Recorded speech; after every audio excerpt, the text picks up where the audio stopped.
ഈ വരങ്ങൾ ഇത്രയും ഉണ്ടോ എന്നുള്ള കാര്യങ്ങളാണ് ആദ്യം നമുക്കൊന്ന് മനസ്സിലാക്കേണ്ടത്. ഇതിൽ എന്നിലുള്ള വരങ്ങൾ ഏതാണ് എന്നതിനെ നമ്മൾ മനസ്സിലാക്കണം. ഓക്കെ, അപ്പൊ ഈ വരങ്ങൾ എങ്ങനെയാണ് യൂട്ടിലൈസ് ചെയ്യേണ്ടത്, എങ്ങനെ നമ്മൾ ഉപയോഗിക്കേണ്ടത്, നമ്മൾ എങ്ങനെയാണ് യൂസ് ചെയ്യേണ്ടത്, അതിനെക്കുറിച്ച് നമ്മൾ നോക്കും. അപ്പോൾ അതിന്റെ 28-ാമത്തെ വാക്യത്തിലോട്ട് നമ്മൾ വരികയാണ്. 28-ാമത്തെ വാക്യം അതിന്റെയാണ് 1 കൊരിന്ത്യർ ലേഖനമാണ് ഞാൻ ഈ പറഞ്ഞതിന്റെ. അതിൽ 28-ാമത്തെ വാക്യം നമ്മൾ വായിക്കുന്നു. അവിടെ ദൈവം സഭയിൽ ഒന്നാമത് അപ്പോസ്തലന്മാർ. നിങ്ങൾ ശ്രദ്ധിച്ചോ, അവിടെ ദൈവം സഭയിൽ ഒന്നാമത് അപ്പോസ്തലന്മാർ. ഇനി രണ്ടാമത് പ്രവാചകന്മാർ, മൂന്നാമത് ഉപദേഷ്ടാക്കന്മാർ. ഇങ്ങനെ ഓരോരുത്തരെ നിയമിക്കുകയും പിന്നെ വീര്യപ്രവൃത്തികൾ. കണ്ടോ, വീര്യപ്രവൃത്തികൾ എന്ന് പറയുമ്പോൾ നമുക്കറിയാം ഇത് എവിടെ വരുന്നു? റിപ്പീറ്റേഷൻ വരികയാണ്, ആവർത്തനം വരികയാണ്. ഇത് എവിടെ ഉണ്ടായിരുന്നു? ഞാൻ നേരത്തെ പറഞ്ഞു അതിന്റെ 8, 9, 10 വാക്യങ്ങളിൽ വരുമ്പോൾ 10-ാമത്തെ വാക്യത്തിലാണ് വീര്യപ്രവൃത്തികളെ കുറിച്ച് രേഖപ്പെടുത്തിയിരിക്കുന്നത്. അപ്പൊ ഇവിടെ ടോക്കിംഗ് അബൌട്ട് ഗിഫ്റ്റ്സ് ആണ്, കൃപാവരങ്ങളെ കുറിച്ചാണ് അവിടെ സംസാരിച്ചു വരുന്നത്. അപ്പൊ കൃപാവരങ്ങളെ കുറിച്ച് വിശദീകരിച്ച് വരുമ്പോൾ പൗലോസ് പറയാണ്, ഇവിടെ കണ്ടോ, ഈ 28-ാമത്തെ വാക്യത്തിൽ പറയുമ്പോഴത്തേക്ക് വീര്യപ്രവൃത്തികൾ, രോഗശാന്തിയുടെ വരം. ഇനി സഹായം ചെയ്യാനുള്ള വരം. നിങ്ങൾ ശ്രദ്ധിച്ചായിരുന്നു, ഈ 9 എന്ന് പറഞ്ഞിരിക്കുന്ന നമ്പറിൽ ഉൾപ്പെടുത്താത്ത ഒരു വരമാണ് ഇവിടെ സഹായം ചെയ്യാനുള്ള വരം. എന്ന് പറഞ്ഞാൽ ഈ 12-ാമത്തെ അധ്യായം 10-ാമത്തെ വാക്യത്തോടുകൂടി ക്ലോസ് ആകുന്നില്ല. 10-ാമത്തെ വാക്യത്തോടുകൂടി അത് ക്ലോസ് ആകുന്നില്ല. അധ്യായം അവിടെ ക്ലോസ് ആയി അടുത്ത ചാപ്റ്റർ അല്ല ആരംഭിക്കുന്നത്. അതേ ചാപ്റ്റർ, അതേ അധ്യായത്തിൽ തന്നെയാണ് ഈ കാര്യങ്ങൾ വിശദീകരിക്കുന്നത്. അവിടെ കണ്ടോ, സഹായം ചെയ്യാനുള്ള വരം. ഈ സഹായം ചെയ്യാനുള്ള വരം, അതിന്റെ കൂടെ ഞാൻ ദാനം ചെയ്യാനുള്ള വരം, രണ്ടും തമ്മിൽ വ്യത്യാസമുണ്ട്. സഹായം വേറെയാണ്, ദാനം വേറെയാണ്. ഈ സഹായം ചെയ്യാനുള്ള വരം, സഹായം എന്ന് പറഞ്ഞാൽ എന്താണ്?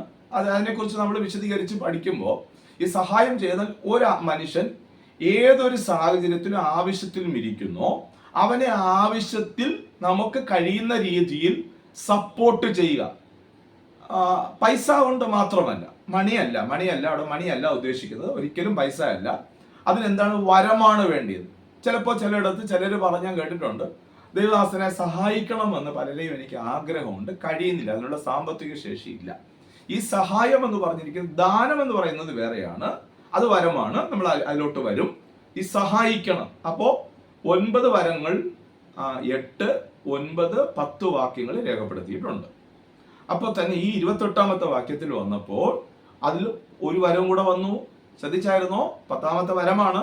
അവിടെ ഏതാണ്? സഹായം ചെയ്യാനുള്ള വരം. ഒരു മനുഷ്യൻ ചിലപ്പോൾ ആഗ്രഹിക്കുന്നത് അവന്റെ ഏകാന്തതയിൽ അവനുമായിട്ട് കുറച്ച് ടൈം സ്പെൻഡ് ചെയ്യുക. കണ്ടോ, ഒരു ഹോസ്പിറ്റാലിറ്റിയാണ്, ഒരു ശുശ്രൂഷ മനോഭാവമാണ്. അത് ഒരു ശുശ്രൂഷിക്കാനുള്ള മനസ്സുള്ള, അല്ലെങ്കിൽ ആ വരമുള്ള ചിലർക്കൊക്കെ തോന്നും, ചിലരുടെയൊക്കെ വീട്ടിൽ കേൾക്കാനുള്ള വരം എല്ലാവർക്കും ഇല്ല. അറിയാവോ, നമ്മളെല്ലാം ആഗ്രഹിക്കുന്നത് എന്താ? ഒന്ന് ഓപ്പൺ വന്നേ, എൻ്റെ കൂടെ ഓപ്പണായിട്ട് ആ ഹൃദയമൊക്കെ ഒന്ന് ഫ്രീ ആയിട്ട് വന്നേ. നമ്മളെല്ലാം ആഗ്രഹിക്കുന്ന ഒരു കാര്യം എന്താ? ആരെങ്കിലും എന്നെ കേൾക്കാനൊന്നുണ്ടായിരിക്കുന്നു. ഏറ്റവും കൂടുതൽ എനിക്ക് തോന്നുന്നത് മനുഷ്യൻ ഇഷ്ടപ്പെടാത്ത ഒന്നാണ് ഏകാന്തത. ഒറ്റയ്ക്കിരിക്കുന്ന ഇഷ്ടമില്ല അവന്. അതല്ലേ സൃഷ്ടിപ്പിൽ തന്നെ ദൈവം പറഞ്ഞത്, മനുഷ്യൻ ഏകനായിരിക്കുന്നത് നല്ലതല്ല. ദൈവം അതുകൊണ്ട് ഇണയല്ല കൊടുത്തത് മനുഷ്യന്, തുണയാണ്. എല്ലാ കാര്യങ്ങളും പരസ്പരം കമ്മ്യൂണിക്കേഷൻ ചെയ്യാൻ, പരസ്പരം സഹായിക്കാൻ, പരസ്പരം ഒന്നായി ചേരാൻ. കണ്ടോ, എല്ലാറ്റിനും അവനൊരാൾ വേണം. ഒറ്റയ്ക്ക് ഏകാന്തത ഒരു മനുഷ്യന്റെ ഏറ്റവും വലിയ ശിക്ഷ എന്ന് ഞാൻ വിശേഷിപ്പിക്കുന്നതാണ്, ബൈബിളല്ല, ഞാൻ വിശേഷിപ്പിക്കുന്നതാണ് അവന്റെ ഏകാന്തതയാണ്. കണ്ടോ, ഏകാനാകുമ്പോൾ അവൻ അനുഭവിക്കുന്ന ആ ഒരു എന്താ പറയണ്ട, ഒരു വല്ലായികയുണ്ടല്ലോ. പക്ഷെ നമുക്കിത് മാറ്റാൻ നോക്കും. അവിടെ നമ്മൾ ഒരിക്കലും സ്ട്രഗിളായി പോകരുത്. മാനുഷിക തുണ മാത്രം അന്വേഷിച്ച് നമ്മൾ പോകുമ്പോൾ നമ്മൾ അവിടെ തളർന്നു പോകാൻ സാധ്യതയുണ്ട്. അവിടെ നമ്മൾ ഫുൾഫിൽ ചെയ്യണം. കണ്ടോ, ഇങ്ങനെയുള്ള കാര്യങ്ങളൊന്നും നമ്മുടെ ഹൃദയത്തിനകത്ത് എംപ്റ്റി ആയിട്ട് കിടക്കരുത്. ആ സ്പേസ് എംപ്റ്റി ആക്കരുത്. ആ സ്പേസിനെ ഫില്ല് ചെയ്യണം. എങ്ങനെയാണ് ഫില്ല് ചെയ്യേണ്ടതെന്ന് ചോദിച്ചാൽ, നമ്മുടെ കർത്താവായ യേശു ക്രിസ്തു മത്തായിയുടെ സുവിശേഷം 28-ാമത്തെ അധ്യായം 20-ാമത്തെ വാക്യത്തിൽ പറഞ്ഞു, ലോക അവസാനത്തോടെ ഞാൻ എല്ലാ നാളും നിന്നോടൊപ്പമുണ്ട്, ഞാൻ നിന്നോട് കൂടെയുണ്ട്, ഐ ആം വിത്ത് യു. കണ്ടോ, ഞാൻ ഈ വാഗ്ദത്ത വചനമായിട്ട് എൻ്റെ ചർച്ചിൽ പറയാറുള്ള എല്ലാ വർഷവും ഞാൻ വാഗ്ദത്ത വചനം വർഷാവസാന പ്രാർത്ഥനയിൽ ഞാൻ കൊടുക്കുന്നതാണ്. ഈ വാക്യമേ ഞാൻ കൊടുക്കത്തുള്ളൂ, വേറെ ഒറ്റ വാക്യമില്ല. ഈ വാക്യം എടുക്കുന്ന സംവിധാനങ്ങളെല്ലാം ഞാൻ സ്റ്റോപ്പ് ചെയ്തിട്ട് നിങ്ങളുടെ എല്ലാ സാഹചര്യത്തിലും യേശു കൂടെയുണ്ട്. കണ്ടോ, എന്തോ നമുക്ക് നമ്മുടെ ഉള്ളിൽ ഉണ്ടാക്കുന്ന ഒരു കുളിർമയാണ്, തണുപ്പാണ്. നിങ്ങൾ ഒരാളോട് പറഞ്ഞേ, സഹോദരിയെ ഞാൻ കൂടെയുണ്ട്, ബ്രദറെ ഞാൻ നിന്റെ കൂടെയുണ്ട്, പാസ്റ്ററെ കൂടെയുണ്ട്, പപ്പ കൂടെയുണ്ട്. പപ്പ എന്ന് വിളിച്ച് പറഞ്ഞേ, പപ്പ നാട്ടിലാണോ, പപ്പ എവിടെയാണോ, പപ്പ എന്ന് വിളിച്ച് പറഞ്ഞേ, പപ്പ ഞങ്ങൾ കൂടെയുണ്ട്, അമ്മ ഞങ്ങൾ കൂടെയുണ്ട്. അമ്മ മക്കളെ വിളിച്ച് പറഞ്ഞ, മക്കളെ അമ്മ പ്രാർത്ഥിക്കാൻ കൂടെ ഉണ്ടോ മോനെ ഒന്ന് പറഞ്ഞു നോക്കിയേ. അവിടെ മനസ്സിലുണ്ടാകുന്ന ഒരു സ്വസ്ഥതയുണ്ടല്ലോ, ഒരു ശാന്തതയുണ്ടല്ലോ. കണ്ടോ, നിങ്ങൾ അവിടെ ഉള്ളിൽ നിങ്ങളൊരു വാക്കാണ് കൊടുത്തത്, അതൊരു വരവാണ്, അവിടെ ഓപ്പറേറ്റ് ചെയ്തു നിങ്ങൾ. അപ്പൊ നമ്മൾ ചിന്തിക്കുന്നത് കൃപാവരം എന്ന് പറയുമ്പോൾ ഏത് അമാനുഷികമായ നിലകളിൽ രോഗിയുടെ മേൽ കൈവയ്ക്കുമ്പോൾ അവന്റെ രോഗമൊക്കെ വിട്ടുപോകുകയാണ്. നമ്മൾ ഇങ്ങനെയുള്ള പ്രതീക്ഷകളിലാണ് ഇരിക്കുന്നത്. അപ്പോൾ അതുകൊണ്ടാണ് നമ്മുടെ മേൽ ഈ കൃപ പലർക്കും ഉണ്ട്. ഒരാളെ കേൾക്കാൻ ചിലർക്ക് ഭയങ്കര കഴിവാണ്, ഇങ്ങനെ കേട്ടിരിക്കും. ചിലപ്പോൾ ഒക്കെ ചിലർ എന്നോട് വിളിച്ച് ചിലപ്പോൾ വളരെ ടൈം സ്പെൻഡ് ചെയ്ത് സംസാരിക്കാറുണ്ട്, ഒരുപാട് മണിക്കൂറുകൾ ഇങ്ങനെ സ്പെൻഡ് ചെയ്യാറുണ്ട്. ഞാൻ ഇങ്ങനെ ഇരുന്ന് കേൾക്കും, എല്ലാം കേൾക്കും. നമുക്ക് പറയാൻ പോലും അവസരം അവർ തരത്തില്ല, ഇങ്ങനെ പറയും. കാരണം അവർക്ക് ആരോടെങ്കിലും ഒന്ന് പറയണം, ഇതെല്ലാം ഒന്ന് ഷെയർ ചെയ്യണം, അല്ലേ? നമുക്ക് ആഗ്രഹമില്ലേ നമ്മളെ കേൾക്കാൻ ഒരാൾ വേണം, എന്നെ കേൾക്കാൻ ആരെങ്കിലും ഉണ്ടായിരുന്നെങ്കിൽ എന്നൊരാഗ്രഹമില്ലേ? അത് ഈ വരം കിട്ടിയവർക്ക് മാത്രമേ അത് ചെയ്യാൻ സാധിക്കുകയുള്ളൂ. കണ്ടോ? അപ്പൊ ഒരാളുടെ തോളിൽ കൈയിടാൻ നമുക്ക് കഴിഞ്ഞാൽ നമുക്ക് കിട്ടിയിരിക്കുന്ന വരങ്ങളിൽ ഒന്നാണ്. ഒന്ന് ഹഗ് ചെയ്ത് നോക്കിയ ചിലരെയൊക്കെ സഹോദരിമാരെ ചിലരെയൊക്കെ തളർന്നിരിക്കുന്ന ഹഗ് ചെയ്ത് നോക്കി, അവർ അപ്പു പൊട്ടിക്കരയും. സഹോദരന്മാർ ചിലർക്കൊന്ന് ഹസ്തദാനം കൊടുത്തേ, ആത്മാർത്ഥമായിട്ടൊന്ന് ഹസ്തദാനം കൊടുത്തേ. നമ്മൾ ഒരുവിധമായ അഭിനയം അതിനകത്ത് വേണ്ട, ഒന്ന് ആത്മാർത്ഥമായി കൊടുത്തേ. നമ്മളിൽ നിന്നൊരു കൃപാവരം അവരിലേക്ക് ഇറങ്ങുന്നത് നിങ്ങൾക്ക് കാണാൻ കഴിയും. നമ്മുടെ ഒരു വാക്ക് എത്രയോ പേർക്ക് ആശ്വാസത്തിനായി കാത്തിരിക്കാന്നറിയാമോ? ഞാൻ പലപ്പോഴും ഞാൻ നിങ്ങളോട് പറഞ്ഞിട്ടുണ്ട്, ഞാൻ ജയിൽ മിനിസ്ട്രി ഇപ്പോൾ കുറച്ച് നാളുകൊണ്ട് എനിക്ക് സൺഡേസ് ആയതുകൊണ്ട് പോകാൻ കഴിയുന്നില്ല. കാരണം അവർക്ക് ഇപ്പോൾ സൺഡേ മാത്രമേ അപ്പോയിൻമെന്റ് ടൈം ഞങ്ങൾക്ക് തന്നിട്ടുള്ളൂ. അതുകൊണ്ട് എനിക്ക് കുറച്ച് നാൾ കൊണ്ട് പോകാൻ പറ്റത്തില്ല. അതിൻ്റെ ഒരു വിഷമം എനിക്കുണ്ട്. പ്രാർത്ഥനയിൽ അതുകൂടെ ഒന്ന് ഓർക്കണം, മറ്റുള്ള ദിവസങ്ങളിൽ പോയാൽ. കാരണം അവിടെ ചെല്ലുമ്പോൾ അവരെ കേൾക്കാൻ ആരുമില്ല. കുറേ പേര് ഇങ്ങനെ ഹാളിൽ വന്നിരിക്കും. ഭയങ്കര അനുഭവമാണ് കേട്ടോ അതൊക്കെ. ഹാളിൽ അവർ വന്നിരിക്കും. അപ്പോൾ നമുക്ക് അവരെ ചിലരൊക്കെ ഇങ്ങനെ കരയും. അവിടെ കാര്യങ്ങൾ നമ്മളിങ്ങനെ സംസാരിക്കുമ്പോൾ അവർ കരയും. കണ്ടോ? അപ്പോൾ പലപ്പോഴും ഞങ്ങൾക്ക് ദേവദാസന്മാരെന്ന നിലയിൽ ഞങ്ങൾക്ക് അത്ഭുത വീര്യ പ്രവൃത്തികളൊക്കെ സംഭവിക്കണമെന്ന് ഹൃദയത്തിനകത്ത് ആഗ്രഹവും ആശയമൊക്കെ ഞങ്ങളുടെ ഉള്ളിലുണ്ട്. പക്ഷെ അതിനേക്കാൾ ഉപരിയായി അദ്ദേഹത്തെ ആ പ്രിയപ്പെട്ടവരെ നമ്മൾ കേൾക്കുമ്പോൾ അവിടെ ഉള്ളിലുണ്ടാകുന്ന ആ സമാധാനം ഉണ്ടല്ലോ, ഒരു സന്തോഷം ഉണ്ടല്ലോ. ഞാൻ ഉറപ്പായി പറയാം, ഈ സൂം മീറ്റിങ്ങിനകത്ത് ഇത്രയും വർഷമായിട്ട് ഇത് കണ്ടിന്യൂഷൻ ചെയ്തു പോകുന്നതിന്റെ കാരണം ഇതിനകത്ത് കയറി ഇറങ്ങുമ്പോൾ നമ്മുടെ ഉള്ളിൽ ഒരു വലിയ ആശ്വാസം കിട്ടുകയാണ്. ഒരു കൃപാവരം ഇതിനകത്ത് ഓപ്പറേറ്റ് ആകുകയാണ്. ഇതിനകത്ത് വലിയൊരു കൃപാവരം ഇല്ലെങ്കിൽ ഒരു കാരണവശാൽ ഇത്രയും കാലം ഇത് പോവില്ല. ഇതിനകത്ത് ആരും മടുപ്പ് കൂടാതെ ചില മുഖങ്ങളെല്ലാം ഞാൻ പലപ്പോഴും ശ്രദ്ധിക്കാറുണ്ട്. മിക്ക മുഖങ്ങളും പരിചിതമായ മുഖങ്ങളാണ്, ആവർത്തിച്ച് കയറുകയാണ്. കാരണം അവർക്കറിയാം ഇതിനകത്ത് വരുമ്പോൾ എന്നോടുള്ള ദൈവിക ഇടപെടൽ ഏതോ ഒരു പാട്ടിന്റെ വരിയായിരിക്കാം നമുക്ക് ആശ്വാസമായി തീരുന്നത്, ഏതോ ഒരു വാക്കായിരിക്കാം നമുക്ക് ആശ്വാസമായി തീരുന്നത്, അല്ലെങ്കിൽ ആർക്കോ വേണ്ടി നമ്മൾ പ്രാർത്ഥിക്കുമ്പോൾ, നമുക്ക് വേണ്ടി ഒരാൾ പ്രാർത്ഥിക്കുമ്പോൾ നമുക്ക് ആശ്വാസം വരും, നമ്മൾ മറ്റുള്ളവർക്ക് വേണ്ടി പ്രാർത്ഥിക്കുമ്പോൾ നമുക്ക് ആശ്വാസം വരും. ചില സാഹചര്യങ്ങളിലൂടെയൊക്കെ ഞാൻ എന്താ പറയേണ്ടത്, ദൈവം നമ്മളെ പ്രാപ്തരാക്കുന്നു അല്ലെങ്കിൽ ദൈവം നമ്മളെ പ്രാക്ടീസ് ചെയ്യുന്നു എന്നുള്ള ഭാഗം വിശദീകരിക്കുമ്പോൾ ഞാൻ പറഞ്ഞിട്ടുണ്ട്. ചില കട്ടതകളിലൂടെ നമ്മളെ ദൈവം കടത്തിവിടുന്നത് അറിയാഞ്ഞിട്ടൊന്നുമല്ല, ദൈവം തന്നെ വെച്ചതാകുന്നു എന്ന് ബൈബിൾ പറഞ്ഞിട്ടുണ്ട്. അത് കൃപാവരമാണ്, അതൊരു വരമാണ്. നമുക്ക് വേണമെങ്കിൽ അതൊന്ന് വായിച്ചു വരുന്നത് നന്നായിരിക്കും. ഫിലിപ്പിയ ലേഖനം 1-ാമത്തെ അധ്യായം ആരെങ്കിലും ഒന്ന് വായിച്ചാട്ടെ. 1-ാമത്തെ അധ്യായം അതിന്റെ 29-ാമത്തെ വാക്യം ഒന്ന് എടുത്താട്ടെ. ഫിലിപ്പിയർക്കെതിരെ ലേഖനം 1-ാമത്തെ അധ്യായം 29-ാമത്തെ വചനം എടുത്തേ, ഒന്ന് വായിച്ചേ. ഫിലിപ്പിയ ലേഖനം 1:29. ഞാൻ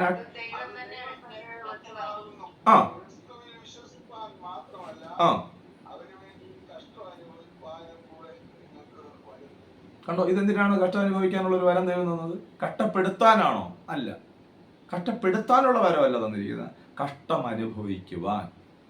അത് ദൈവം തന്നെ വെച്ചതാണ്. അപ്പൊ ദൈവം വെച്ചതുകൊണ്ട് നമ്മുടെ തെറ്റായ പ്രവണതകൾ കൊണ്ട് വരുന്നതുണ്ട്, പാപം കൊണ്ട്. പിന്നെ കഴിഞ്ഞാൽ തെറ്റായ പ്രവൃത്തി എന്ന് പറയുന്ന കാര്യം നല്ലതാ, പാപം കൊണ്ട് വരുന്നുണ്ട്. നമ്മുടെ പാപം കൊണ്ട് നമുക്ക് കഷ്ടതകൾ വരാം. പിശാച് വരുന്നതുകൊണ്ട്. അപ്പൊ ഇതാണ് ഞാൻ എപ്പോഴും പറയാറുള്ളത്, ഇത് എങ്ങനെയാണ് എന്തിനാണ് വന്നതെന്ന് തിരിച്ചറിയണം. ഇനി ദൈവം വെച്ചതുണ്ട്, നമ്മളെ പ്രോസസ്സിങ്ങിലൂടെ വിടുകയാണ്. എന്തിനാണ് ദൈവമേ എന്ന് ചോദിച്ചാൽ അതിന് മറുപടി ഞാൻ പറഞ്ഞിട്ടുണ്ട്, ഒന്നുകൂടെ ഞാൻ പറയാം. ഇതേ കട്ടളയിൽ ഇരിക്കുന്നവർക്ക് നമുക്കൊരു ആശ്വാസമായി തീരുവാൻ. പട്ടിണി കിടന്നിട്ട് ഒരാൾക്ക് പട്ടിണിയുടെ വില അറിയത്തുള്ളൂ കേട്ടോ. പട്ടിണി കിടക്കാത്ത ഒരാൾക്ക് അറിയത്തില്ല. എനിക്ക് ഇന്നും ഓർമ്മയുണ്ട്, ഞാൻ ഈ അലഞ്ഞു നടന്ന ഒരു സമയമുണ്ട്. ഞാൻ ഈ ഭ്രാന്തന്മാരെയൊക്കെ കാണുമ്പോഴേ ഞാൻ അന്നൊക്കെ ചിന്തിക്കുന്നത്, ഞാൻ ഇവരിലെ കൂട്ടത്ത് ഒരു ഭ്രാന്തനായി ഒരു കാലത്ത് നടക്കും എന്ന് ചിന്തിച്ച ഒരു കാലം എനിക്കുണ്ട്. അപ്പോൾ ഞാൻ അന്ന് നാട് വിട്ടു പോയി, ബാംഗ്ലൂരിലാണ്. എനിക്കൊന്നും ഫുഡ് കഴിക്കാനൊന്നും പൈസ ഇല്ല, എൻ്റെ കയ്യിൽ പൈസയൊന്നുമില്ല. ആരോടും ചോദിക്കാൻ എനിക്ക് മടിയാണ്, ഞാൻ ആരോടും കൈ നീട്ടാറില്ല, ചോദിക്കത്തില്ല. എൻ്റെ ആവശ്യത്തിന് വേണ്ടിയിട്ട് ഞാൻ ഇന്നും ആരോടും 1 രൂപ പോലും ചോദിച്ചിട്ടില്ല. എൻ്റെ ആവശ്യം, എനിക്ക് എന്തെങ്കിലും ചെയ്യണം, എനിക്ക് ചെയ്യണം എന്ന് ഞാൻ ചോദിച്ചിട്ടില്ല. കാരണം ഞാൻ എപ്പോഴും പറയാറുണ്ട്, നമ്മൾ കൈ നീട്ടിയാൽ ദൈവത്തോട് കൈ നീട്ടണം, നമ്മൾ കരഞ്ഞാൽ ദൈവം മുമ്പിൽ കരയണം, നമ്മൾ മുട്ടുമടക്കിയാൽ ദൈവം മുമ്പിൽ മുട്ടുമടക്കണം. ദൈവം മുമ്പിൽ കൈനീട്ടുന്നവൻ ആരുടെ മുമ്പിലും കൈനീട്ടാൻ നമ്മുടെ അപ്പച്ചൻ അനുവദിക്കത്തില്ല. ദൈവത്തിന്റെ മുമ്പിലാണ് നമ്മൾ കരയുന്നതെങ്കിൽ മനുഷ്യരുടെ മുമ്പിൽ കരയുവാൻ ദൈവം നമ്മളെ അനുവദിക്കത്തില്ല. ദൈവത്തിന്റെ മുമ്പിലാണ് മുട്ടുമടക്കുന്നതെങ്കിൽ മനുഷ്യരുടെ മുമ്പിൽ മുട്ടുമടക്കുവാൻ വേണ്ടി ദൈവം അനുവദിക്കത്തില്ല. ഉറപ്പായ കാര്യമാണ്, ദൈവം അനുവദിക്കത്തില്ല. അപ്പൊ ഞാൻ അന്ന് ഈ ബാംഗ്ലൂരിൽ കൂടെ യാത്ര ചെയ്യുമ്പോൾ വിശപ്പിന്റെ കാഠിന്യം എന്ന് പറഞ്ഞാൽ, അതുകൊണ്ടാണ് ഞാൻ രക്ഷിക്കപ്പെട്ട സമയത്ത് കർത്താവിനോട് പ്രാർത്ഥിച്ചിട്ടുണ്ട്, കർത്താവെ ഉപവസിച്ചോളാം, പക്ഷെ വിശന്നിരിക്കാൻ പറ്റത്തില്ല. കാരണം അത്രത്തോളം വിശപ്പ്, പട്ടിണി ഞാൻ കിടന്നിട്ടുണ്ട്. അപ്പോൾ 1-2 ദിവസം ആയെന്ന് തോന്നുന്നു ഞാൻ ഭക്ഷണം കഴിക്കാതെ. അപ്പോൾ ഒരു അമ്മ ഒരു കുഞ്ഞിനെ ഇങ്ങനെ ഒക്കത്ത് വെച്ച് ഇങ്ങനെ കൊണ്ടുപോവുക. ഈ കുഞ്ഞിന്റെ കയ്യിൽ ഒരു പേരയ്ക്ക ഉണ്ട്, അത് നിലത്ത് വീണു നമുക്കൊരു ഡസ്റ്റ് ആവും, അതിനകത്ത് ജേംസ് ഒക്കെ കയറും, അതിനാരും കഴിക്കത്തില്ല. റോഡിലൊക്കെ വീണ സാധനം കഴിക്കത്തില്ല. ഇത് ഞാൻ കണ്ടു, ഈ സാധനം കണ്ടു. കാരണം പക്ഷെ എനിക്ക് വിശപ്പാ. ഞാൻ ഓടിച്ചെന്ന് ഈ ഭക്ഷണം, ഈ പേരയ്ക്ക ഞാൻ എടുത്ത് കഴിച്ചു. ഈ പേരയ്ക്ക ഞാൻ വിശപ്പിന്റെ കാഠിന്യ നിമിത്തമാണ് ഞാൻ ഈ പേരയ്ക്ക എടുത്ത് കഴിച്ചത്. അപ്പോ ഇന്ന് എനിക്ക് എന്തോ എന്താണ് അതുകൊണ്ട് ഗുണമായെന്നറിയാമോ? ഇന്ന് ആരെങ്കിലും പട്ടിണിയാണ്, കഷ്ടമാണ് എന്ന് അവർ പറയണ്ട, അവരെ കാണുമ്പോൾ തന്നെ ഓട്ടോമാറ്റിക്കായിട്ട് നമ്മൾ അറിയാണ്ട് അവരെ ഹെൽപ്പ് ചെയ്തു പോകും, അറിയാണ്ട് സഹായിച്ചു പോകും. അപ്പോൾ ചില സാഹചര്യങ്ങളിലൂടെ എന്തിനാണ് ദൈവം ഇട്ട് എന്ന ചില ചോദ്യങ്ങളുമായിട്ട് ഈ സൂമിൽ എന്നെ കേൾക്കുന്നവരുണ്ടായിരിക്കും. ദൈവം എന്തിനാ അനുവദിച്ചേ, ദൈവം എന്തിനാ എന്നെ അതിലൂടെ വിട്ടുകൊടുത്തത് എന്ന് ചോദിച്ചാൽ ഒറ്റ മറുപടിയേ ഉള്ളൂ, ഈ സാഹചര്യങ്ങളിലൂടെ ദൈവം മറ്റുള്ളവരുടെ സാഹചര്യങ്ങളെ നമുക്ക് മനസ്സിലാക്കി തരുകയാണ് ചെയ്യുന്നത്. ഈ സാഹചര്യങ്ങളിലൂടെ ദൈവം നമുക്ക് മറ്റുള്ളവർ ഇതേ അവസ്ഥയിലാണ് ഇരിക്കുന്നത് എന്ന് മനസ്സിലാക്കി തരുകയാണ്. അപ്പൊ മറ്റുള്ളവരെ കാണാനും മറ്റുള്ളവർക്ക് നമ്മുടെ ഒരു കൂട്ടായ്മയുടെ കൈത്താങ്ങൽ അവർക്ക് കൊടുക്കാനും നമുക്ക് കഴിയും കേട്ടോ. ഈ സഭയുടെ ഏറ്റവും വലിയ പ്രധാനപ്പെട്ട ഭാഗം എന്ന് പറയുന്നത് ഫെലോഷിപ്പാണ്. കൊയിനോനിയ എന്ന് നമ്മളതിന് പറയും, ഗ്രീക്കിൽ തന്നെ കൊയിനോനിയ എന്ന് പറയും, ഫെലോഷിപ്പ്. ഈ ഫെലോഷിപ്പാണ് ഏറ്റവും വലുത്. നമുക്ക് തമ്മിലുള്ള കൂട്ടായ്മ, അത് അടിസ്ഥാന ഉപദേശങ്ങൾ വരുന്നതാണ്, അത് നമുക്ക് പഠിക്കാം, പിന്നെ പഠിക്കാം. അപ്പൊ നമുക്ക് തമ്മിലുള്ള കൂട്ടായ്മ, നമുക്ക് ദൈവത്തോടുള്ള കൂട്ടായ്മ, 2 പ്രധാന കൂട്ടായ്മകളാണ് ബൈബിളിനകത്ത് രേഖപ്പെടുത്തിയിരിക്കുന്നത്. തമ്മിലുള്ള കൂട്ടായ്മ, ഫെലോഷിപ്പ്, അത് വളരെ കാര്യമാണ്. അത് ഹാളിൽ വന്നിരുന്നാലും പിന്നെ നമ്മൾ പുറത്തു പോയിരുന്നിരുന്നാലും മറ്റൊരു മനുഷ്യന്റെ സാഹചര്യങ്ങൾ, ഈ സഹായം ഒരൊറ്റ കാര്യമാണ് ഞാൻ വിവരിച്ചുകൊണ്ടിരിക്കുന്നത്, മറ്റുള്ള മനുഷ്യന്റെ സാഹചര്യങ്ങളെ കണ്ടറിഞ്ഞ് അവർക്ക് വേണ്ടി പ്രവർത്തിക്കുവാൻ കഴിയുന്ന ഒരു മനസ്സ്. അത് മനസ്സ് നമുക്ക് ഉണ്ടാകാൻ വേണ്ടിയിട്ട് ചില പ്രോസസ്സിങ് നമുക്ക് ആവശ്യമാണ്. അതാണ് നമുക്ക് വരം തന്നിരിക്കുന്നത്. നമുക്കത് ആ പ്രശ്നങ്ങളിൽ നമ്മൾ തകർന്നു പോവുകയില്ല. ഞാൻ ഒന്നുകൂടെ ആവർത്തിച്ച് പറയാം, നിങ്ങൾ ഇന്ന് നേരിടുന്ന ചില പ്രയാസങ്ങൾ, ചില പ്രതിസന്ധികൾ, ചില കടമ്പകൾ, ചില പ്രതികൂലങ്ങൾ, ഇതെല്ലാം എന്തിനാണ്? നിങ്ങളെ ദൈവം ട്രെയിൻ ചെയ്തിരിക്കുന്നത്. ഒരിക്കലും ഈ പ്രശ്നം നിങ്ങളെ തകർത്ത് കളയുകയില്ല. നിങ്ങൾ ആ പ്രശ്നങ്ങളെ നോക്കി ധൈര്യമായി പറഞ്ഞാട്ടെ, നിനക്ക് എന്നെ തകർക്കാൻ ഒക്കത്തില്ല. ദൈവത്തിന് എന്നെ കുറിച്ച് ഈ ഭൂമിയിൽ ആക്കിയിരിക്കുന്ന ആയുഷ്കാലത്ത് ദൈവത്തിനൊരു പദ്ധതിയുണ്ട്. ആ കാലം വരെ ഞാൻ ജീവിച്ചിരുന്ന് എന്നെ ഏൽപ്പിച്ച കൃത്യം, ഉത്തരവാദിത്വം ഞാൻ നിർവഹിച്ചിട്ട് ഈ മണ്ണിൽ നിന്ന് മറയുകയുള്ളൂ എന്ന് നമ്മൾ നിശ്ചയമായിട്ട് പറയണം. അല്ലെ നമ്മൾ മൗനമായിരിക്കുകയല്ല അവിടെ വേണ്ടിയത്. ഓക്കെ, നമ്മൾ തിരിച്ചു വരുന്നു. അപ്പോൾ ഇവിടെ നമ്മൾ വായിച്ചതാണ്, ഇടയ്ക്ക് കൂടെ ഞാൻ ഒരു വാക്യം കൂടെ കയറി അടുത്തൊരു വരം കൂടെ വായിച്ചു. അപ്പോൾ കഷ്ടപ്പെടുത്താനുള്ള വരം, ദൈവം നമ്മളെ കഷ്ടപ്പെടുത്താൻ തന്നിരിക്കുന്നതല്ല, നമുക്ക് അനുഭവം തന്ന് മനസ്സിലാക്കിക്കുവാനാണ്. അല്ലെങ്കിൽ നമുക്ക് എങ്ങനെ മനസ്സിലാകും? ഒരു പരീക്ഷ ഇല്ലെങ്കിൽ എങ്ങനെയാണ് വിജയം തോൽവി അറിയുന്നത്? ഇപ്പൊ സ്കൂളിൽ വെറുതെ നമ്മളിങ്ങനെ പഠിപ്പിച്ച് മാത്രം കൊണ്ടുപോകുക. 1-ാം ക്ലാസ്സിൽ പരീക്ഷയില്ല, 2-ൽ പരീക്ഷയില്ല, 10-ൽ പരീക്ഷയില്ല, നോ +1 +2 ഒന്നും നമ്മൾ വെറുതെ ഇങ്ങനെ പഠിച്ചു പോയാൽ നമ്മൾ എന്താ പഠിച്ചിരിക്കുന്നത് നമുക്കറിയാനാണ് എക്സാം. നമ്മുടെ അറിവ് എന്തുമാത്രം ഉണ്ട് എന്ന് ആ എക്സാമിലൂടെയാണ് തിരിച്ചറിയുന്നത്. അപ്പൊ നമ്മുടെ ജീവിതത്തിലുള്ള എക്സാംസ് അല്ലെങ്കിൽ ഈ ഓരോ പരീക്ഷകളും എന്തിനാണ്? നമ്മൾ ആരാണ്, നമ്മൾ എന്താണ്, വേറൊരു മനുഷ്യരെ നമ്മളെ കൂട്ട് കാണാനുള്ള ഒരു മനസ്സ് അവിടെ ക്രിയേറ്റ് ചെയ്യാതാണ്. എന്ത് മനോഹരമാണെന്നറിയോ? ഗോഡ്സ് പർപ്പസ് ആണ്, ദൈവത്തിന്റെ പദ്ധതിയാണ്. ദൈവം അനുവദിക്കാതെ എൻ്റെ ജീവിതത്തിൽ ഒന്നും സംഭവിക്കത്തില്ല എന്നുള്ള ആഴമായ ഒരു കാഴ്ചപ്പാട് നമ്മൾക്ക് അതിനകത്ത് ക്രിയേറ്റ് ആകും. ദൈവം അറിയാതെ, ഗോഡ്സ് വിൽ, ഗോഡ്സ് വിഷ് ആണ്. ദൈവം അറിയാതെ ഗോഡ്സ് വില്ലിന് വേണ്ടി നമ്മൾ സമർപ്പിച്ചു കൊടുക്കണം. ഗോഡ്സ് വിഷ് ആണ്, ദൈവത്തിന്റെ ഇഷ്ടമാണ്. ആമേൻ. ദൈവം എന്നെ ഇതിനകത്തൂടെ കടത്തി വിടുകയാണ്. Thank Lord. അതുകൊണ്ടാണ് 1 തെസ്സലോനിക്കർക്കെഴുതിയ ലേഖനത്തിൽ അതിന്റെ 5-ാമത്തെ അധ്യായം 18-ാമത്തെ വചനത്തിൽ പറഞ്ഞിരിക്കുന്നത് എല്ലാറ്റിനും സ്തോത്രം ചെയ്യുവിൻ. കുറച്ച് കട്ടിയുള്ള കാര്യമല്ലേ അത്? എല്ലാറ്റിനും എപ്പോഴും സ്തോത്രം ചെയ്യുക എന്ന് പറയുമ്പോൾ നമുക്ക് വേണമെങ്കിൽ എപ്പോഴും സ്തോത്രം സ്തോത്രം സ്തോത്രം എന്ന് പറയാം. പക്ഷെ എല്ലാറ്റിനും സ്തോത്രം ചെയ്യുക എന്ന് പറഞ്ഞാൽ ഒരു കഠിനമായ അനുഭവത്തിലൂടെ നമ്മൾ പോവുകയാണ്, ഒരു കഷ്ടതയിലൂടെ പോവുകയാണ്, ഒരു ശോധനയിലൂടെ പോവുകയാണ്. ആ വേളയിൽ നമുക്ക് സ്തോത്രം ചെയ്യുക എന്ന് പറയുന്നത് ഇറ്റ് ഈസ് ഹാർഡാണ്. അത് മറ്റുള്ളവരെ കാണിക്കാൻ വേണ്ടി ചിലപ്പോൾ നമുക്ക് ആ കാര്യം ചെയ്യാൻ കഴിഞ്ഞെന്ന് വരാം. പക്ഷേ നമ്മൾ ഹൃദയത്തിന്റെ ആഴത്തിൽ നിന്നുകൊണ്ട്, ദൈവമേ അങ്ങ് അറിയാതെ എൻ്റെ ജീവിതത്തിൽ ഒന്നും സംഭവിക്കുന്നില്ല, ഇതിന് അങ്ങേക്ക് ഒരു പദ്ധതിയുണ്ട്, താങ്ക് ലോർഡ്. സ്തോത്രം എന്നതിന് യാഗം എന്ന മീനിങ് ഉണ്ട്, താങ്ക്സ് എന്ന മീനിങ് ഉണ്ട്, ഒത്തിരി മീനിങ്സ് ഉണ്ട്. സ്തുതി എന്ന അർത്ഥമുണ്ട്. അതിൽ ഒരർത്ഥമാണ് താങ്ക്സ്. ലോർഡ് താങ്ക് യു, കാരണം ഇതിലൂടെ ഞാൻ പോകുന്നത് അങ്ങയുടെ ഹിതപ്രകാരമാണ്. അവിടുത്തെ ഹിതമില്ലാത്ത ഒരു പോരാട്ടം പോലും എന്നിൽ ദൈവം അനുവദിക്കുകയില്ല. രക്ഷിക്കപ്പെട്ടവരോടാണ് ഞാൻ ഈ പറയുന്നത്. രക്ഷയുടെ സന്ദേശങ്ങൾ അല്ലെങ്കിൽ സ്നാനത്തിന്റെ സന്ദേശങ്ങളൊക്കെ നമുക്ക് മറ്റൊരു ക്ലാസ്സിൽ ഞാൻ എടുക്കുന്നുണ്ട്. എപ്പോഴെങ്കിലും നമുക്ക് ലഭിക്കുമ്പോൾ സ്നാനം എങ്ങനെയാണ്, എന്താണ് സ്നാനത്തിന്റെ പ്രോസസ്സിംഗ് ഒക്കെ എടുക്കാം. അപ്പൊ ഞാൻ രക്ഷിക്കപ്പെട്ട് ദൈവഭാഗത്ത് വന്ന നമ്മുടെ ജീവിതത്തിനകത്ത് സംഭവിക്കുന്ന എല്ലാ കാര്യങ്ങളും ദൈവത്തിന്റെ പർപ്പസാണ്. ഒരു പോരാട്ടം നമ്മുടെ ജീവിതത്തിൽ അനുവദിച്ച് ദൈവം കൊടുക്കുകയില്ല. പോരാടാൻ പിശാച് ശ്രമിക്കും. ഹി നെവർ എവർ, അവൻ ഒരു കാരണവശാലും നമ്മുടെ ആ ബൗണ്ടറിയിലേക്ക് പ്രവേശിക്കാൻ പറ്റില്ല. അവൻ പ്രവേശിക്കണമെങ്കിൽ, പിശാച് പ്രവേശിക്കണമെങ്കിൽ ദൈവത്തോട് അനുവാദം ചോദിക്കണം. പത്രോസിന്റെ അടുത്ത് പറഞ്ഞ് നമ്മുടെ ഓർമ്മയിലുണ്ടല്ലോ, യോഹന്നാന്റെ മകനായ ശിമോനെ, നിന്നെ ഗോതമ്പ് പാറ്റിക്കളയതുപോലെ പാറ്റിക്കളയുവാൻ പിശാചിനോട് അനുവാദം ചോദിച്ചതാണ്. പക്ഷെ നിന്റെ വിശ്വാസം പോകാതിരിക്കാൻ ഞാൻ അനുവദിച്ചില്ല. അതുകൊണ്ടാണ് പ്രാർത്ഥന പഠിപ്പിക്കുമ്പോൾ കർത്താവ് പഠിപ്പിച്ച് പരീക്ഷയിൽ അകപ്പെടാതിരിക്കുവാൻ, പരീക്ഷയിൽ ഞങ്ങളെ പരീക്ഷിക്കാതെ പരീക്ഷയിൽ നിന്ന് ഞങ്ങളെ വിടുവിക്കണമേ എന്ന് പ്രാർത്ഥിക്കുന്നെങ്കിൽ, പരീക്ഷയിൽ അകപ്പെട്ടു പോയാൽ സാധാരണ ബലഹീന ശരീരമുള്ള മനുഷ്യരാണ് നമ്മളെല്ലാവരും. പരീക്ഷിക്കപ്പെട്ട് കഴിഞ്ഞാൽ നമ്മൾ വീണുപോകും. അപ്പൊ അതിനെ പ്രൊട്ടക്ട് ചെയ്തിരിക്കുകയാണ്, സംരക്ഷിച്ചിരിക്കുകയാണ് ദൈവം നമ്മളെ. ദൈവത്തിന്റെ ഒരു സംരക്ഷണ വലയം നമ്മുടെ ഈ നഗ്ന നേത്രങ്ങൾ കൊണ്ട് നമുക്കത് കാണാൻ കഴിയുന്നില്ല. നിങ്ങളൊന്ന് ആലോചിച്ച് നോക്കിയേ,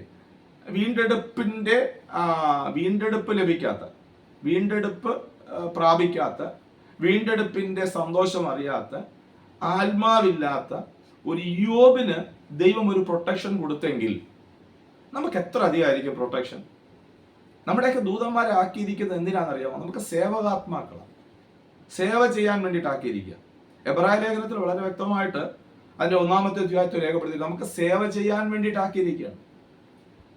ഓക്കെ, ആ ഭാവം നിൽക്കട്ടെ. അപ്പോൾ ഞാൻ ഈ പറഞ്ഞത് ഇതൊന്നും ദൈവം അനുവദിക്കത്തില്ല. അപ്പൊ ഈ ഒരു നോളേജ് അല്ലെങ്കിൽ ഈ ഒരു അറിവ് നമുക്കുണ്ടായിരിക്കണം. എന്ത് അറിവാണ് ഉണ്ടായിരിക്കേണ്ടത് എന്ന് ചോദിച്ചാൽ ഒറ്റ അറിവാണ്, ദൈവം അനുവദിക്കാതെ എൻ്റെ ജീവിതത്തിൽ ഇത് സംഭവിക്കുകയില്ല. ദൈവം അതിലൂടെ നമ്മളെ വിട്ട് നമ്മളെ പരിശീലിപ്പിച്ചെടുക്കുകയാണ്, നമ്മളെ പ്രാപ്തരാക്കി എടുക്കുകയാണ്. എന്തിനാണ്? ഈ സാഹചര്യത്തിലിരിക്കുന്ന ഒരു മനുഷ്യന് പ്രയോജനകരമായി നമ്മൾ തീരുവാൻ. അപ്പൊ ഞാൻ അവിടെ വരുന്നു, ആ വാക്യത്തിലൂടെ ഞാൻ തിരിച്ചു വരികയാണ്. അപ്പോൾ കഷ്ടത ദൈവം അനുവദിച്ചു കൊടുക്കുന്നതാണ് ചില സമയങ്ങൾ, സന്ദർഭങ്ങൾ. എന്തിനാണെന്ന് ഞാനോട് പറഞ്ഞു. നിങ്ങൾക്ക് അതിനകത്ത് സംശയമില്ല, സംശയ നിവാരണ വരുത്തിയാണ് ഞാൻ പോകുന്നത്. അതുകൊണ്ടാണ് കുറച്ചുകൂടെ ശാന്തമായിട്ട് ലളിതവൽക്കരിച്ച് ഞാൻ പോകുന്നത്. സമയത്തിൻ്റെതായ ക്രമീകരണങ്ങൾ ഉള്ളത് കൊണ്ടാണ് ഞാൻ വേഗത്തിൽ ഓടിക്കൊണ്ടിരിക്കുന്നത്. നിങ്ങൾക്കും രാവിലെ സമയത്ത് അതിൻ്റെതായ ബുദ്ധിമുട്ടുകളുണ്ട് എന്ന് ഞാൻ മനസ്സിലാക്കുന്നു.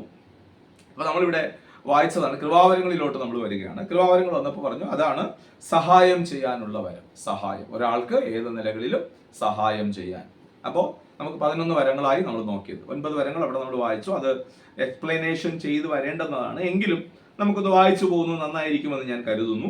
8ാമത്തെ വാക്യം വായിക്കാം. 8ാമത്തെ വാക്യം ഞാൻ തന്നെ വായിക്കാം. ഒരുത്തന് ആത്മാവിനാൽ, 1 കൊരിന്ത്യർ ലേഖനമാണ്, 1 കൊരിന്ത്യർ ലേഖനം 12:8 അവിടെ ഒരുത്തന് ആത്മാവിനാൽ ജ്ഞാനത്തിന്റെ വചനം. അതെന്താണെന്ന് നമുക്ക് പിന്നീട് പഠിക്കാം. ജ്ഞാനത്തിന്റെ വചനം. പിന്നെ 2ാമത്തത് പരിജ്ഞാനത്തിന്റെ വചനം. 3ാമത്തത് നമ്മൾ വായിക്കുന്നു ആത്മാവിനാൽ ഉള്ള വിശ്വാസം. പിന്നെ ഒരുത്തന് ആത്മാവിനാൽ രോഗശാന്തികളുടെ വരം, മറ്റൊരുത്തന് വീര്യപ്രവൃത്തികൾ, മറ്റൊരുത്തന് പ്രവചനം, മറ്റൊരുത്തന് ആത്മാക്കളുടെ വിവേചനം, വേറൊരുത്തന് പലവിധമായ ഭാഷകൾ, മറ്റൊരുത്തന് ഭാഷകളുടെ വ്യാഖ്യാനം. ഈ 8, 9, 10 വാക്യങ്ങൾക്കകത്ത് 9 വരങ്ങളെ കുറിച്ചാണ് രേഖപ്പെടുത്തിയിരിക്കുന്നത്. അപ്പൊ നമ്മൾ കണ്ടു, മറ്റൊന്ന് കണ്ടു, ദൈവം വെച്ച ഒരു വരത്തെ കുറിച്ച് കണ്ടു. ഫിലിപ്പിയ ലേഖനത്തിലാണ് കട്ടം അനുഭവിക്കാനും കൂടെ നമുക്ക് ദൈവം വരം നൽകിയിരിക്കുന്നത്. അപ്പോസ്തലന്മാർ എങ്ങനെയല്ലേ? അവരുടെ ജീവിതത്തിൽ നിങ്ങൾ പരിശോധിച്ച് നോക്കി. അവർ തളർന്നു പോകാത്ത എന്തുകൊണ്ടാണ്? അവർ സന്തോഷിച്ചു എന്നാണ് നമ്മൾ വായിക്കുന്നത്. ഈ പത്രോസിനൊക്കെ തല്ലുകിട്ടി വരാൻ സമയത്ത് ക്രിസ്തുവിന്റെ കഷ്ടങ്ങൾക്ക് തങ്ങളെ പങ്കാളികളായി തീരാൻ കഴിഞ്ഞത് ഒരു പദവിയായി, ഒരു പ്രിവിലേജായി അവർ കണ്ട ഒരു പദവിയാണ്. ഞങ്ങൾക്ക് തന്നിരിക്കുന്ന ഒരു പദവിയാണ്. കർത്താവിന് കിട്ടിയ ആ സാധനം ഞങ്ങൾക്ക് കിട്ടുമോ? കർത്താവിന് കിട്ടിയ അടി എനിക്ക് കിട്ടുന്നതെങ്കിൽ ആ പദവിയിൽ എന്നെ യോഗ്യനായി ദൈവം കണ്ടു. അവർ സന്തോഷിച്ചുകൊണ്ടാണ് പോയത്. 4-ാം അധ്യായത്തിൽ നമ്മൾ വായിക്കുന്നത്, 4-ാമത്തെ അധ്യായം അപ്പോസ്തല പ്രവൃത്തികളുടെ പുസ്തകത്തിൽ വായിക്കും. സന്തോഷിച്ചു, വളരെ സന്തോഷമായിരുന്നു അവർക്ക് കട്ടത്. ഞാൻ ഒരു ടീമിനെ ഒരിക്കൽ പരിചയപ്പെട്ടു. അവർ ശ്രീലങ്ക എന്നുള്ള ടീമായിരുന്നു. ഞാനൊരിക്കൽ ഞങ്ങളൊരു മിഷൻ ചാലഞ്ച് ക്രമീകരിക്കുന്ന സമയത്ത് ശ്രീലങ്ക എന്നൊരു ടീം വന്നിട്ടുണ്ടായിരുന്നു. ആ ടീമിലെ സഹോദരന്മാർ, ഒരു 6ഓളം സഹോദരന്മാർ വന്നു. അവർ സിംഗ്ലറാണ്, ഞാൻ തമിഴ് സിംഗ്ലറാണ്. അവരിവിടെ അഗതികളായിട്ട് രാമേശ്വരത്തൊക്കെ അവരവിടുന്ന് അവിടെ യുദ്ധമുണ്ടായ സമയത്ത് ഇവിടെ അഗതികളായിട്ട് അവരിവിടെ വന്നു. പരദേശികൾ ഇവിടെ വന്ന് പാർക്കുന്ന സമയത്ത് ഇവിടെ വെച്ച് അവർ രക്ഷിക്കപ്പെട്ടു. തിരിച്ച് നാട്ടിലേക്ക് അവർ പോയി. അവിടെ അവർ തെരുവുകളിലെല്ലാം സുവിശേഷം അറിയിക്കുകയാണ് ഡെയിലി. അപ്പൊ അവരോട് വന്ന് പറഞ്ഞ ഒരു കാര്യം എന്നും ഞാൻ ഓർക്കുന്നുണ്ട്.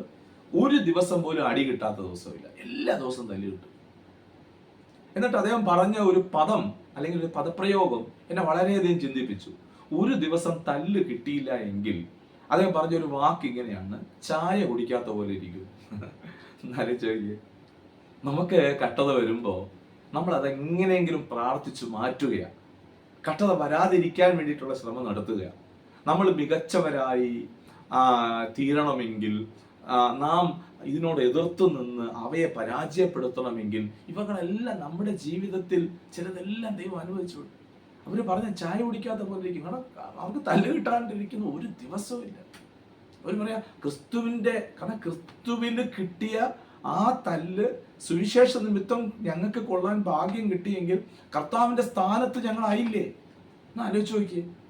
പൗലോസ് ആ വാക്കിൽ ഉപയോഗിക്കുക, ജഡത്തിൽ ഞങ്ങൾ അതിനെ പൂരിപ്പിക്കുന്നു. Filling it. കണ്ടോ, ഞങ്ങൾ അതിനെ പൂരിപ്പിക്കുക.